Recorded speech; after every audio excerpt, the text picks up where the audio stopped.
იღიმე, როცა ყვირილი გინდა. ამბობ, კის, როცა შენი არსების ყოველი უჯრედი იხვეწება, რომ თქვა არა. ბოდიშ სიხდი იმის გამო, რომ სივრცეს იკავებ. ბოდიშ სიხდი იმის გამო, რომ ზედმეტად ხმამაღლას უნთქავ. და საკუთარ თავს ეუბნები, რომ ეს სათნოებაა. საკუთარ თავს არ ძმუნებ, რომ ეს სიკეთეა. მაგრამ სადღაც ძალიან ღრმად, ხამის 3 საათზე, სიჩუმესა და სიბნელეში შენიცი სიმართლე. ეს სიკეთე არ არის, ეს ლაჩრობაა. დაგაპროგრამეს ვწმენით, რომ მოსაწონად ყოფნა, ეგრეთ წოდებული likability, გადარჩენის ვალუტაა. რომ თუ უბრალოდ საკმარისად გაიღიმებ, საკმარისად დაუთმობ სხვებს და საკმარისად დაპატარავდები, სამყარო რბილად მოგექცევა. მაგრამ მიმოიხედე გარშემო, ხდება კი ასე. თუ ისინი, ვინც ყველაზე მეც მოითხოვენ, იღებენ საუკეთესოს, ხოლო შენ, მშვიდობის მყოფელს, პრობლემების მომგვარებელს, კარგ ადამიანს, მხოლოდ ნარჩენებს გიტოვებენ. ქართულ რეალობაში, სადაც სუფრასთან ჯიგარი ხარ, მაგრამ საქმეზე გამოუყენებელი ინვენტარი, ეს კიდევ უფრო მწარედ ჩანს. არსებობს მიზეზი, რატომაც ხარ ასეთი გამოფიტული. ცდილობ პატივისცემა იყიდო ვალუტით, რომელსაც ნულოვანი ღირებულება აქვს. ცვლი შენს ძალაუფლებას თავზე ხედას მასში. ნიკოლო მაკიაველიმ. კაცმა, რომელსაც ისტორიაში ნებისმიერ სხვაზე უკეთესმოდა ადამიანის ბუნების სასტიკი მექანიკა, 500 წლის წინ დაინახა ეს მასკარადი. მას არ ადარდებდა კარგ ტიპად ყოფნა. მას ადარდებდა ეფექტურობა. და სწორედ მან დაგვიტოვა გაფრთხილება, რომელიც თავისი სიზუსტით დამატერორებელია. გაცილებით უსაფრთხოა ეშინოდეთ შენი, ვიდრე უყვარდე. რადგან სიყვარული შენარჩუნებულია ვალდებულების ჯაჭვით, რომელიც ადამიანთა სიმდაბლის გამო წყდება პირველივე შესაძლებლობისას, როცა ეს მათთვის მომგებიანია. მაგრამ შიში გინარჩუნებს სასჯელის მოლოდინით, რომელიც არასოდეს ღალატობს. ახლა შეცვალე სიტყვა შიში სიტყვით პატივისცემა. გაცილებით უსაფრთხოა პატივს გცემდნენ, ვიდრე უყვარდე. მოსაწონობა სუსტი ძაფია. პატივისცემა კი რკინის ჯაჭვი. ამ ვიდეოში ჩვენ ქირურგიული სიზუსტით ამოჯვრით იმ კარგი ადამიანის პროგრამირებას, რომელიც შენს ცხოვრებას ანადგურებს. ჩვენ შევისწავლით ძალაუფლების ბნელ ფსიქოლოგიას, საზღვრების აუცილებლობას და მაკიაველისტურ წესს, რომელიც გადაგაქცევს ადამიანად, ვინც ვალიდაციას კი არ მათხოვრობს, არამედ ყურადღებას იმორჩილებს. ეს ცვლილება არაკომფორტული იქნება. შენ დაკარგავ მეგობრებს და არ გვევ წონასწორობას. მაგრამ მოიპოვებ იმ ერთადერთ რამეს, რისი შიმშილით სულ ჰქონდა. კონტროლს. მზად ხარ შეტყვიდო ყველასთვის მოსაწონი როლის თამაში და გახდე რეალური. მაშინ ყურადღებით მომისმინე. მოდი სანამ წამალს დაგინიშნავ, დაავადების დიაგნოზი დავსვათ. ყველასთვის მოსაწონად ყოფნის მოთხოვნილება პიროვნური თვისება არ არის. ეს ტრავმული პასუხია. ეს არის თავდაცვის მექანიზმი, რომელიც მაშინ გამოიმუშავე, როცა ისწავლე, რომ შენი უსაფრთხოება სხვა ადამიანების ხასიათზე იყო დამოკიდებული. შენ გახდი ქამელეონი. ისწავლე მიკროექსპრესიების კითხვა სხვების საჭიროებების გამოსაცნობად. ისწავლე საკუთარი შეხების გაკუთარი კუთხეების გაქლიბვა, რათა სხვაზე არ გეჩხვრიტა. გონია, რომ ეს ემპათიურს ხდის. სინამდვილეში კი ეს გარე სამყაროს მონად გაქცევს. როცა შენი მთავარი მიზანი სხვებისთვის თავის მოწონებაა, შენ შენი ემოციების პულსს გადასცემ ყველას, ვისაც კი ხვდები. თანამშრომლის შეჯმუხნული შუბლი დილას გინგრევს. პარტნიორის დაგვიანებული მესეჯი შინაგან მშვიდობას გინადგურებს. შენ შენი ცხოვრებით არ ცხოვრობ. შენ როლს თამაშობ. აუდიტორია კი ცვალებადი და უმადურია. მაკიაველის ესმოდა, რომ ადამიანის ბუნება არსებითად ეგოისტურია. ის წერდა: ადამიანები სწრაფად იცვლიან ბუნებას, როცა წარმოიდგენენ, რომ თავიანთი მდგომარეობის გაუმჯობესება შეუძლიათ. ეს ნიშნავს, რომ ადამიანებს ეყვარები მანამ, სანამ გამოსადეგი ხარ. მოეწონები მანამ, სანამ კომფორტული ხარ. მაგრამ იმ წამს, როცა შენი სარგებლიანობა მთავრდება, ან როცა არაკომფორტული ხდები, ეგ მოწონება ორთქლდება. თუ შენს სახლს სხვების მოწონების საძირკველზე აშენებ, შენ მას ქვიშაზე აშენებ. ადამიანური ეგოიზმის მოქცევა მას ერთ დღესაც წალეკავს. პატივისცემა კი სულ სხვა საძირკველზე შენდება. ის აშენებულია იმის გაგებაზე, რომ შენ გაქვს ხაზები, რომელთა გადაკვეთაც არ შეიძლება. ხმა, რომლის გაჩუმებაც არ შეიძლება და ღირებულება, რომელიც არ ექვემდებარება ვაჭრობას. ძალაუფლებისკენ გადადგმული პირველი ნაბიჯი არის იმის მოკლა, რასაც შენში არჩევის მოთხოვნილება ქვია. შენ თავად უნდა აერჩიო შენი თავი. თუ ხვდები, რომ ეს შენზეა და გინდა ამ ფსიქოლოგიური მახიდან თავის დაღწევის პრაქტიკული იარაღები, შემოგვიერთდი პატრიონზე. ეს არ არის უბრალო მხარდაჭერა. ეს შენი ინვესტიცია საკუთარ ელიტარულ ტრანსფორმაციაში. ლინკი აღწერაშია. ვაგრძელებთ. დაიხსომე ეს ეკონომიკის წესი, რომელიც პირდაპირ ვრცელდება შენს სულზე. დეფიციტი ქმნის ღირებულებას. დაფიქრდი ოქროზე. ის ძვირფასია, რადგან იშვიათია. ახლა დაფიქრდი ჰაერზე. ის სასიცოცხლოდ მნიშვნელოვანია, გადასარჩენად გჭირდება. მაგრამ შენ მასში ფულს არ იხდი, არ აფასებ. რატომ? იმიტომ რომ ის ყველგანაა. ის მუდმივად ხელმისაწვდომია. ადამიანების უმეტესობა ჰაერია. ისინი ყოველთვის ხელმისაწვდომები არიან. ყოველთვის შეიძლება მათი პოვნა. ყოველთვის მზად არიან მოგისმინონ, დაგეხმარონ, დაგეთანხმონ. და რადგან ისინი ყველგან არიან, მათ არც ერთგან არ აფასებენ. მაკიაველი მიცოდა დისტანციის ძალა. მან იცოდა, რომ ლიდერი, რომელიც ზედმეტად ხელმისაწვდომია, ჩვეულებრივი ხდება. იმისათვის, რომ პატივი ქცენ, უნდა დაეუფლოს სტრატეგიული არყოფნის ხელოვნებას. ეს არ ნიშნავს გაქრობას. ეს ნიშნავს, რომ უნდა შეწყვიტო შენი დროის უფასოდ დარიგება. შეწყვიტე მესიჯებზე იმ წამსვე პასუხისგაცემა, როგორც კი მოვა. შეწყვიტე იმაზე კის თქმა, რაც გძულს, მხოლოდ იმისთვის, რომ სიჩუმე შეავსო. შეწყვიტე საკუთარი აზრის მიწოდება მაშინ, როცა ის არავის უთხოვია. როცა მუდმივად იქ ხარ, შენ არ ტოვებ სივრცეს, რომ ადამიანებს მოენადრო. არ ტოვებ სივრცეს, რომ იფიქრონ, ნეტავ ახლა რაზე ფიქრობს. და სწორედ ამ ფიქრში, ამ ფსიქოლოგიურ ვაკუუმში იბადება პატივისცემა. როცა უკან იხევ, დინამიკა იცვლება. უცებ შენი დრო პრივილეგია ხდება და არა უფლება. შენი ყურადღება საჩუქარია და არა გარანტია. ადამიანები პატივსცემენ იმას, რისთვისაც უნდა იშრომონ. თუ შენი ვალიდაცია უფასოა, ის უსარგებლოა. აიძულე ისინი დაიმსახურონ ის. არის ერთი მახე, რომელშიც ვარდები ყოველ ჯერზე, როცა საზღვრის დაწესებას ვცდილობ. შენ ხსნი მიზეს. ამბობ, დღეს ვერ წამოვალ, იმიტომ რომ ხვალ ადრე უნდა ავდგე და ბოლო დროს ძალიან დაღლილი ვარ. გაჩერდი. ყოველ ჯერზე, როცა შენს არას ხსნი, ითხოვ ნებართვას, რომ გქონდეს საზღვარი. შენ ხსნი მოლაპარაკებას. ეუბნები მეორე ადამიანს, ჩემი არა სუსტია, გთხოვ გადამარწმუნე. და ისინიც ამას იზამენ. ისინი მოაგვარებენ შენს მიზეს. აუ დაღლილი ხარ, პროსტა 1 საათით დავსხდეთ. საქმე გაქვს, ლეპტოპი წამოიღე. მაკიაველი გეტყოდა, რომ სუვერენული მმართველი თავის ბრძანებებს არ ამართლებს. ის უბრალოდ მოქმედებს.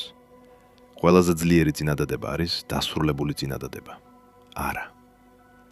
არა, მაგას ვერ გავაკეთებ. ეს ჩემთვის მიუღებელია, ანცალია. დააგვერდი სიჩუმეს ამ წინადადებების შემდეგ. ზუსტად მაგ სიჩუმეში ცხოვრობს შენი ძალაუფლება. ეს არაკომფორტულია, მძიმე დგზნობა. გექნება ფიზიკური მოთხოვნილება, რომ ეს სიჩუმე ნერვიული ლახბობით შეავსო. არ გააკეთო ეს. მიეცი სიჩუმეს უფლება, მძიმე სამუშაო მან შეასრულოს. როცა უარს ამბობ ახსნაზე, შენ სიგნალს იძლევი, რომ შენი გადაწყვეტილება საბოლოოა. სიგნალს იძლევი, რომ არ ეძებ დასტურს. შენ აფიქსირებ ფაქტს. თავიდან ეს დამატერორებელი იქნება. თავს უხეშად იგზნობ, თავს ბოროტად იგზნობ, მაგრამ დააგვირდი რეაქციას. გასაოცარია, მაგრამ ხალხი თავს კი არ დაგესხმება. ისინი მოერგებიან. ისინი პატივს სცემენ ხას, რადგან შენ სცემ მას პატივს. ადამიანი, რომელიც საკუთარ თავს ხსნის, არის ადამიანი, რომელიც დამნაშავედ გრძნობს თავს იმის გამო, რომ არსებობს.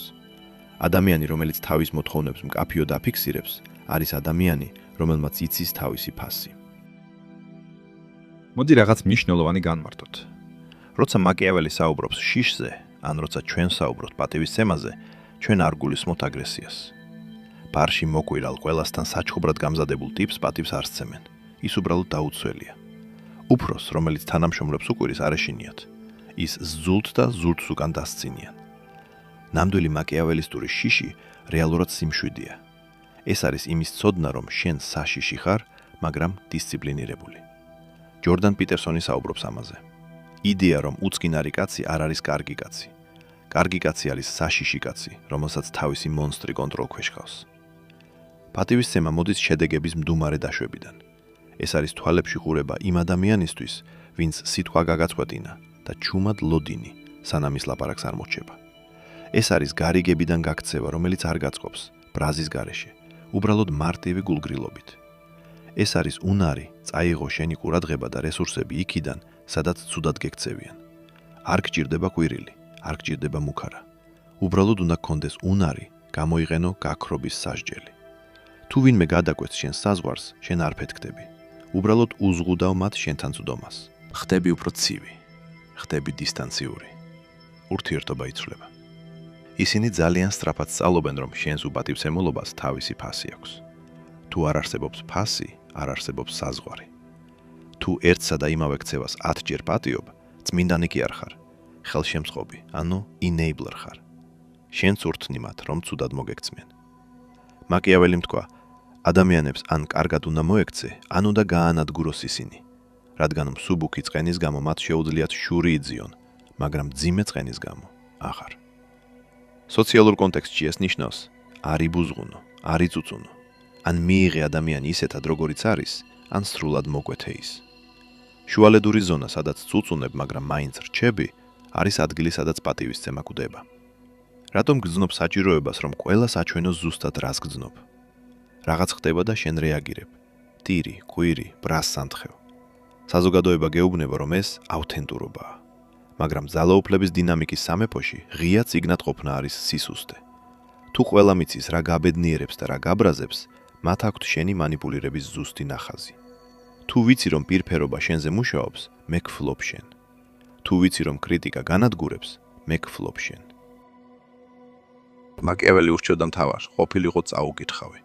ეს არის ნეიტრალური ნიღაბი, უნარი, მიიღო ინფორმაცია, კარგი თუ ცუდი, მღისიერი, ხილული რეაქციის გარეშე. როცა წაუკითხავი ხარ, შენ ხდები პროექციის ეკრანი სხვა ადამიანების ფოტოებისთვის.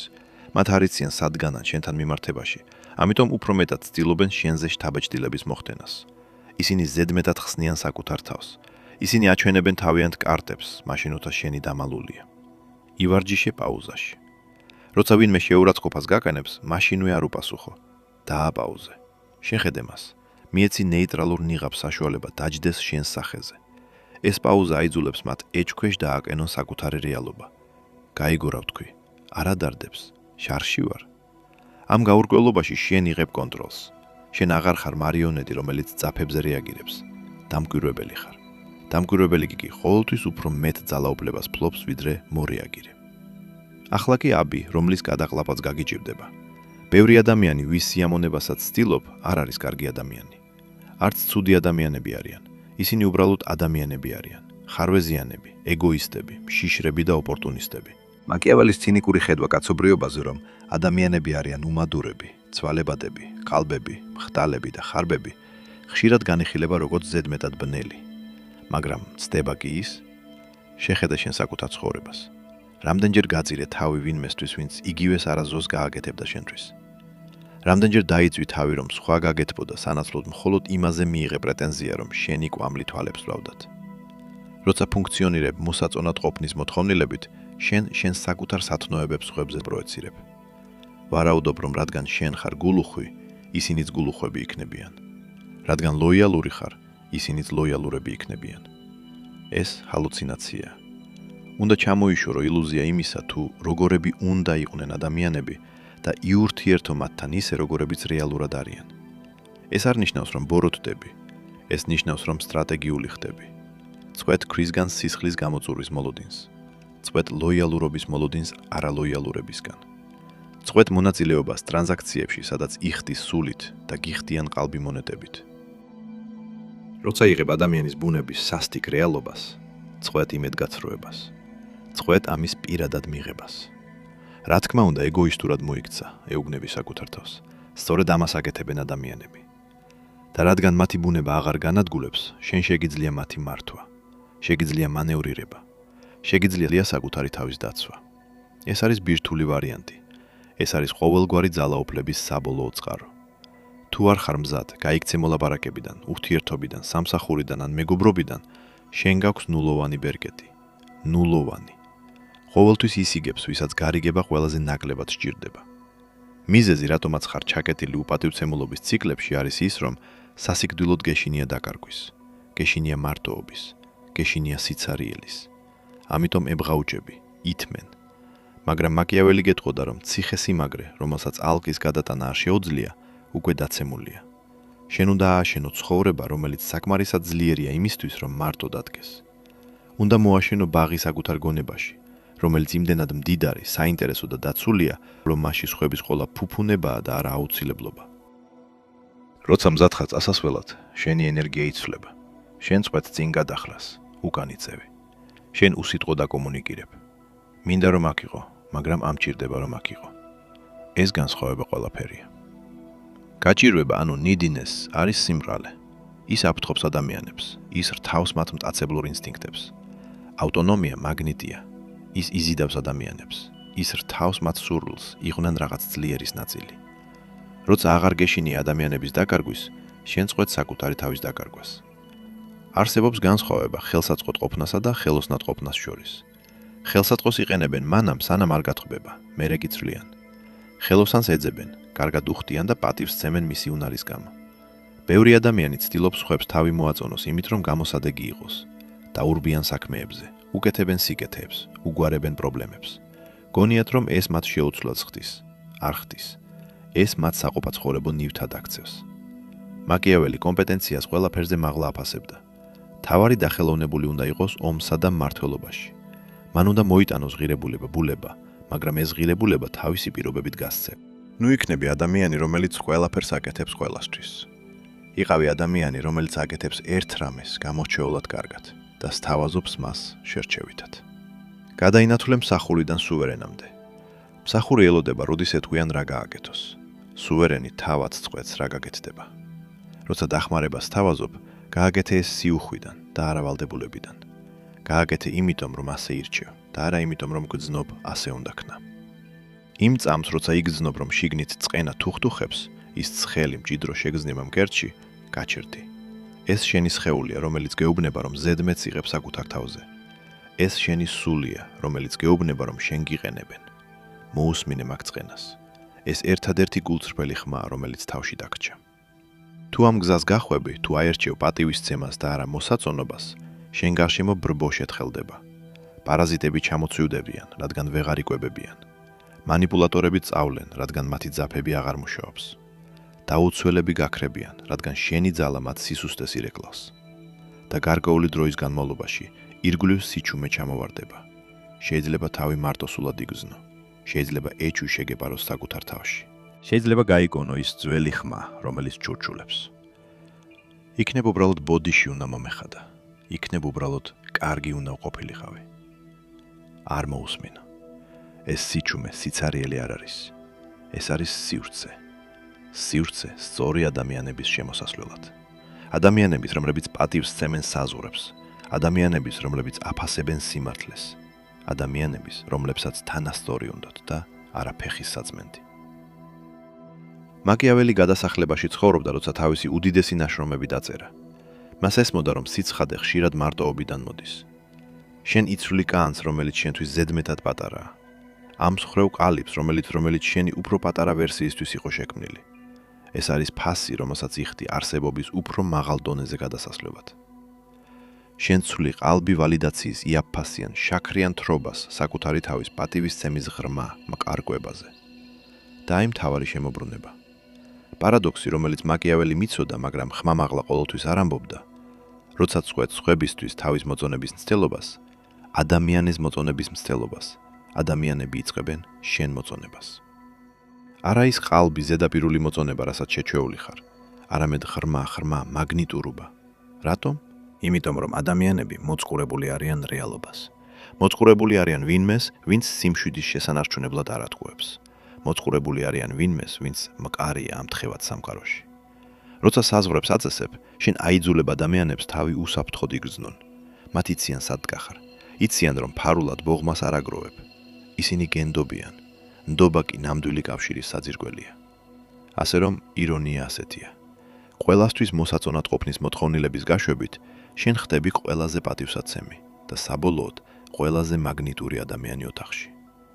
მაგრამ იქ მისასვლელად მზად უნდა იყო გაიაროს საყოველთაო უკმაყოფილების ცეცხლში. მზად უნდა იყო გახდეს სხვის ისტორიაში ცუდი ტიპი, რათა შენს ისტორიაში იყო გმირი. არჩევანი შენზეა. შეგიძლია გააგრძელო ღიმილი თავის ქნება.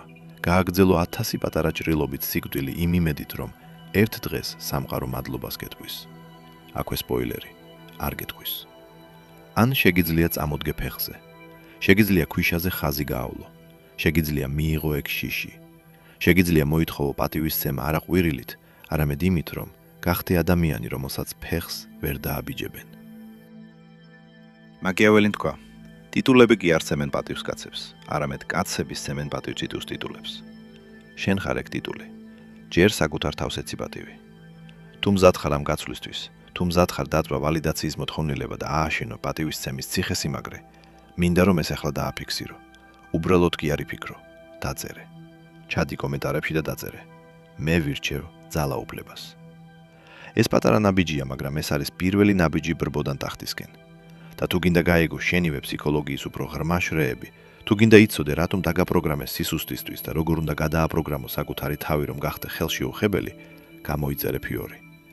ჩვენ მხოლოდ ახლა ვიწყებთ და სიბნელეს კიდევ ბევრი რამ აქვს შენთვის სასწავლებელი. შეგვხვდებით ჭრილში.